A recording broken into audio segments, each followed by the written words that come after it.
One. Hello and welcome to another edition of Tailgate Talk with Callie Oaks, Randy Whitehouse, and we're here to talk about the Class A high school football schedule.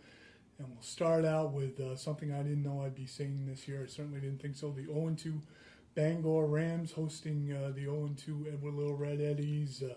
Should the Eddies be happy that they're going up to Bangor to face a winless Rams team, or should they be a little bit worried? I don't know. I think the conventional wisdom is you'd rather have them be 2-0 and kind of sneak up on them a little bit. Now you're dealing with a Bangor team that knows it needs to basically win out in the PTC, where only 4 teams make the playoffs. You're looking at Lawrence is up there, Messalonski's up there, and now Brunswick. They're all in that 2-0 bracket. So, Bangor's got to think they're competing with the likes of Coney maybe for that 4th playoff spot. And they haven't really shown that they're even at that level yet. They got thoroughly trounced by Lawrence and didn't really do much to stop Brunswick, obviously, the week before either, with Mr. Jensen going over 400 yards. So this is a Bangor defense that's been beleaguered, to say the least. Their offense was certainly touted coming into the season as being as kind of probably going to lead the way, but they struggled to put any points on the board until late against Lawrence. So here's a game where EL, maybe they can pull the upset and get themselves back in the race, but EL's offense and defense have struggled. They've been spotty at times. They've certainly moved the ball,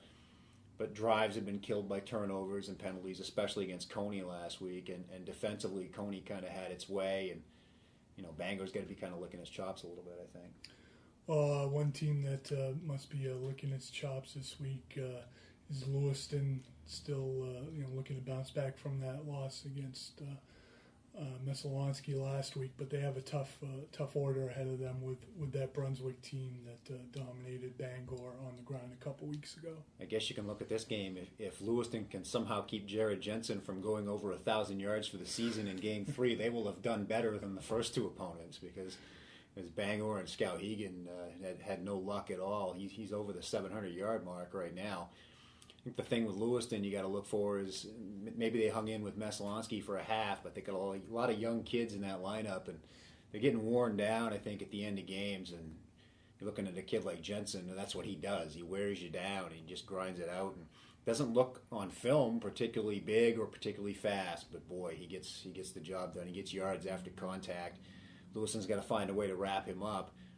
And offensively, Lewiston's got some weapons, but again, they're young and they're not used to getting hit in the mouth at this varsity level yet. And I think some of that has come home to roost here in these first couple of games. Big spot for Lewiston to kind of find out where it is. Are they in that conversation with the playoff contenders, or are they a year away? I think we'll probably know a lot more after Friday night. Lawrence hosts Oxford Hills, and the Vikings coming off a shutout win over Mount Ararat. Opposite end of the spectrum here, going up to Kiesfield to face Lawrence. Yeah, they're seeing both halves of the PTC pecking order here. And this is 4 years in a row that Oxford Hills has beaten Mount Ararat. The question is, can they build on it? They haven't been able to get that second win.